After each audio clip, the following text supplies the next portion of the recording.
So this is a very important message here. This is an aside, a very important message to all of the Big 12 fans and the Pac-12 fans that thought they were going to take from the other conference. I have a solution for you. Again, it's something. It's going to be quicker here. It's only going to cost you $19.99 to address this situation. Go ahead and find it here on Amazon. So here you are. Like I said, $19.99. This is clown makeup, because if you actually thought that the Pac-12 was going to take for the Big 12 or the Big 12 is going to take for the Pac-12, you are a clown.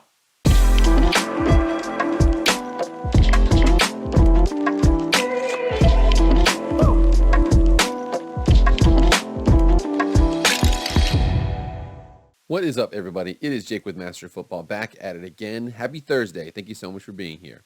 If you guys want to be up to date on all things college football, pro football, Madden, EA college football, anything related to American football, hit the red subscribe button. You will not be disappointed. Also hit the like button too. Okay? Like and subscribe. Almost at 1K. Without further ado, let's get into the video. All right, guys, and I know a lot of you have liked me from a lot of realignment talk. I've tried to get to the point where I talk about more big issues, because realignment can be one of those things that kind of draining. You could go through hypotheticals 10 zillion, gajillion, fulfillion times. But whenever you get something that happens, you got to talk about it. Anyways, there was a report recently from a couple different places. We're going to go over an article really quickly here, because the Pac-12 has responded to the Big Ten's edition of USC and UCLA. So they have their own editions coming through. And some people are going to be upset at this, but we're going to talk about it because it makes a lot of sense in a lot of ways. Here we are on JohnCanzano.com, The Bald-Faced Truth by John Canzano. I encourage everybody here to go and subscribe to this. It's awesome. It says, Canzano Pac-12 expansion ramps up. And this was 8 hours ago today. Talks about how when USC and UCLA left the Pac-12, they took a whopping 6.7 million Southern California TV households with them. And then it said that here the Pac-12 commissioner is in communication now with San Diego State in San Diego and SMU in Dallas. What you need to know: the Pac-12 is on a mission to replace the football inventory lost by USC and UCLA defection to the Big Ten. That's 23 football games and a pile of men's basketball games. Adding San Diego State would get back into the Southern California for the Pac-12 and regain 1.13 million television households. Very important here. Kliavkoff met in December with officials at San Diego State. A conference source told me a 45-minute meeting between both sides took place in the same time at Oregon's December 28th appearance in the Holiday Bowl, I'm told. There also is a report out there that they're reaching out to SMU to meet with them as well. So you think about that. San Diego State, and again, if you think about it, going south of Fresno, there's no college football. This is crazy. After the next season, not this coming season, but the next season, there will be no college football options in Southern California other than the Big Ten. That's crazy. Now, again, the Big Ten and now San Diego State being added to the Pac-12. San Diego State being added to the Pac-12. Potential, that's a rumor, still unconfirmed, and then SMU being added as well. So this is a very important message here. This is an aside, a very important message to all of the Big 12 fans and the Pac-12 fans that thought they were going to take from the other conference. I have a solution for you. Again, it's something. It's going to be quicker here. It's only going to cost you $19.99 to address this situation. Go ahead and find it here on Amazon. So here you are. Like I said, $19.99. This is clown makeup, because if you actually thought that the Pac-12 was going to take for the Big 12 or the Big 12 is going to take for the Pac-12, you are a clown. The second that Kevin Warren was told by Ohio State, we don't want any more expansion beyond the 16. Again, remember, he was thinking about Washington and Oregon and Stanford and Cal, bringing them in, maybe Notre Dame. Once he got that shut down, he freaking left. Kevin Warren, the Grim Reaper of the Pac-12, decided to go to the Chicago Bears. And again, what he probably was looking at was, he was like, I've got the contract in place right now. I've got the two teams I've added in. I've got New York, LA, DC. I've got Chicago. I've got everything kind of going for me. There's not really much to do up until the ACC deal in the 2030s comes up. So I'm just going to sit on my hands. He decides to go to the Bears. He's helping them out. Remember, he got the Minnesota Vikings their stadium. He's probably going to do the same thing with the Chicago Bears as he gets that stadium. So he decides to leave. Once that happened, all of the Pac-12 and the Big 12 fans bickering back and forth about they're going to take this team, they're going to take that team. It was just a bunch of nonsense. I knew the whole time, working with my boy Tony Altimore, a couple of the people out there, really, really high, highly educated sources knew that it was probably going to be G5 only. Pac-12 is going to stick together. Big 12 is going to stick together. Everybody just go home on that point. Now, we continue on with this article here. There's a couple of items that it brings up. And again, I have my pros right here of the situation. I have my cons, and then the next questions. Let's finish that article, and then we're going to go and get into the pros, the cons, and the next questions. Talks about here how adding SMU would bring the Dallas TV market, 2.96 million TV homes there. SDSU and SMU's 4.1 TV households. Now remember here, it also breaks down how they're still going to be at a little bit of a disadvantage. This would put the Pac-12 region over here at 16.5 million homes. But then the Big Ten is going to have 33, ACC is going to have 28, SEC is going to have 22, the Big 12 will have 15, and then the Pac-12 will have 16.5. So it says here, Stanford and Cal get to capture both the Bay Area and adjacent to Sacramento TV market. That's more than 4 million TV homes combined. Those two schools may be struggling to compete in the transfer portal NIL world, but they're essential to the Pac-12 members because of their media footprints. Media footprints also, in addition to the fact that Stanford and Cal are some of the best universities in the world. I think that we always get caught up in. We got to get caught up in TV markets and viewership and competitiveness on the field. That's extremely important. However, my boy Tony Altamore let me know, and it's very, very important out there to think about this, that you do not want a school that doesn't give a dang about academics to be voting on issues that affect your students if you care about academics. Hence the reason why at Stanford, Cal, Washington, they're very, very selective in who they want to add and who they don't. This is a big issue in conference realignment that a lot of people overlook. They just think big market, good team, add them in. That's not necessarily all that goes into it. There's a lot more that goes into that. And again, continuing on here, John Canzano says, I'm told per sorts that one of the media rights partners the Pac-12 is engaged in is looking for some tonnage. The unnamed entity would like to beef up the inventory. That's a very, very important conversation we're going to have here in a couple seconds. Sounds like Amazon, which needs content for the sports app, it floated a while ago. It also had a couple things here. It says Fresno State was in discussion here. However, it says Fresno's close proximity to the Bay Area may make Stanford and Cal uneasy. Remember here, we're going to go into the kind of concepts of the conferences all have to get along in these instances. It's not so much the conference tells the university presidents what they're going to do. It's more like we have to work together with each other. So as much as they might want to add Fresno State just to solidify California, you still want to make sure that Stanford and Cal, who've already been rumored to want to leave, you have to make sure they're somewhat happy. It also mentions my boys, Boise State over here. Boise State is in the Pac-12 media market already. Again, they do get pretty good TV, viewership. However, you think about what they added here. They emphasize television market. Boise State only, 517,000 households in the entire state of Idaho. Again, the TV partners, Fox and CBS, like Boise State. They have their own agreement with Boise State for their home games. But at the same time, I think that it's not necessarily the same situation. Boise State was never really a Pac-12 school academically. They are on their way up, but they're not there yet. Also mentions UNLV. UNLV in the same way that the Raiders were in the Bay Area and they moved to Vegas because it wasn't really a market that was taken up.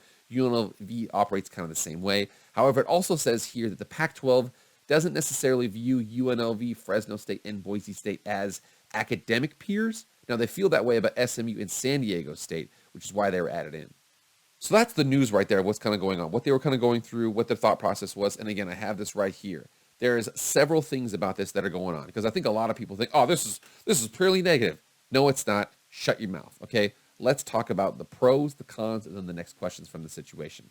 Pros, really, really simple here. One, adding SDSU reestablished in Southern California. If they would have given that up, that would have been a huge situation. Now, Stanford and Cal are in the Bay Area. Fresno State is roughly about the same parallel, but Southern California, it's a long way from Fresno to Southern California. So from that perspective there, you want to reestablish that market. San Diego State was the only person in town.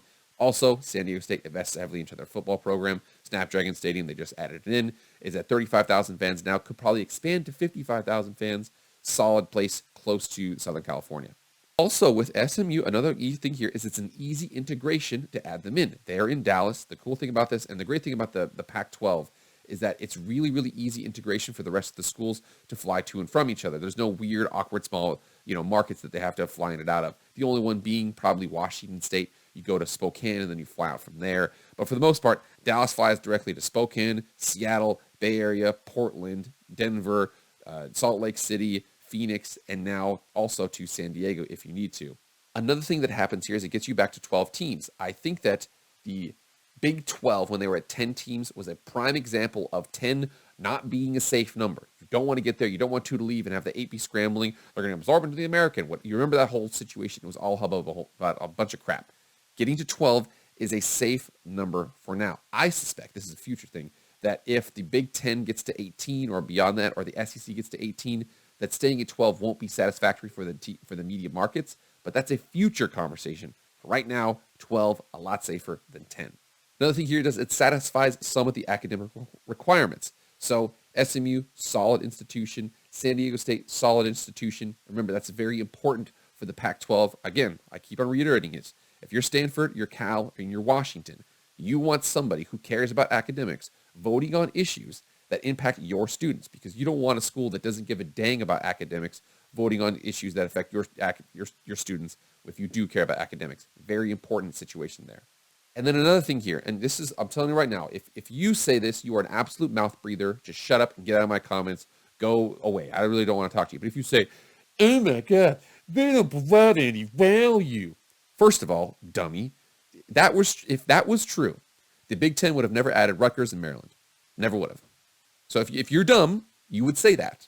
Now, they added Rutgers and Maryland. They paid them lower payouts in the beginning, but you added in those markets. You started to integrate those markets into your team or into your conference. You did a lot of good things there. That same situation is going to happen here. San Diego is not necessarily a new market, but it's close enough to Southern California that you have that presence down there. Because remember, the Washington, Oregon, Stanford, Cal, Arizona State, the rest of those teams, Utah, Colorado, they all go to Southern California to recruit. If there was no presence down there, that would be a severe disadvantage for them in recruiting. It's very important. There's a lot of steps that go into conference realignment. That's one of them, making sure you have that footprint. But the most important thing with that is the lower payout. The thing about the Mountain West is I love the Mountain West. It's a really cool conference. The payout's $4 million. Okay, it's not very much. So you can make San Diego State happy by paying them for the first contract $8 million, $12 million. So as much as it might reduce the pile because they're taking from that, it only reduces the pile if what they take overtakes the rest of those what they're adding in. So if they come in and they add in $10 million to the rest of the conference and they only take 8, they're actually adding if they take less than that amount. Again, it's very complicated here. I don't know the exact media valuation there, but I know it looks like George Kliavkoff thinks it works for them. Another thing here that I'm thinking off the top of my head, remember this. The Pac-12 has had issues in the CFP. Big reason why was because of defensive line play.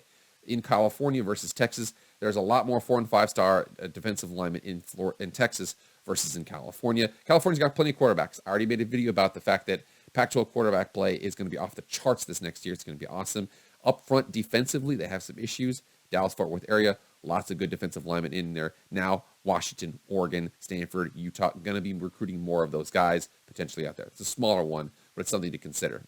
Now, here are the cons. Now, the cons are very small, but I actually think that I'm going to address them anyway. So the cons are there. The big issue with this is the fact that the Pac-12 is not taking Big 12 teams. I know everybody's upset. Oh my God, blah, blah, blah. All the Pac-12 and Big 12 media, Twitter, it was so goofy. I just hated the whole situation. Two teams bickering at each other. I just hated it. Now, you didn't get any Big 12 teams. I'm sorry you don't have that much clout Pac-12. Just want to make sure you know that. And also, the teams that you're adding in, they are solid on the field. I think that San Diego State, I'm telling you, for anybody who doesn't know San Diego State, they are a great football program in a lot of ways. They've always missed on quarterback. Just never been able to keep a quarterback and get a good one. Pac-12 quarterback play is very, very high. So I think that they're going to be up there. And then SMU, after the death penalty, again, they've been working their way back. I do think they have the ability to kind of shoot up. I do like SMU a lot. But again, other than the 3 national championships they claimed back in the day, it's been not a lot since they came back and started playing football in the early 90s. All right, and I have 1,500 videos I can make about this, but we're going to end here with 3 very important questions I want to go from here. So the very, very obvious questions here, and some of these are asked in Canzano's article down here, so I'm kind of copying him. But again, I copied a good guy. John Canzano's a good dude. So the 3 questions. Does the Pac-12 stay at 12? Again, that's one of those situations where if the Big 12 or the Big 10 gets hungry again, they come take 2, they take 4. That puts you back down to 12, from 12 to 8. So what do you want to do there? Do you want to insulate yourself a little bit more? Do you want to add new markets? Where do you go from there? Another question here is the Big 12 was talking about adding in some Pac-12 teams. Not going to happen because it never was going to happen.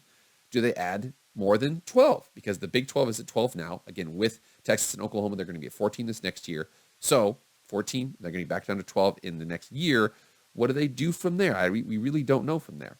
And then the fun one, because I'm telling you, first of all, my girl Gloria Navarez, the Mountain West commissioner, like what she's doing. And then Mike Oresco, I'm telling you, your boy, Power 6 Conference out there, the American. I'm telling you right now, that's interesting. The American's going to be at 13 football programs, and the Mountain West is going to be at 11.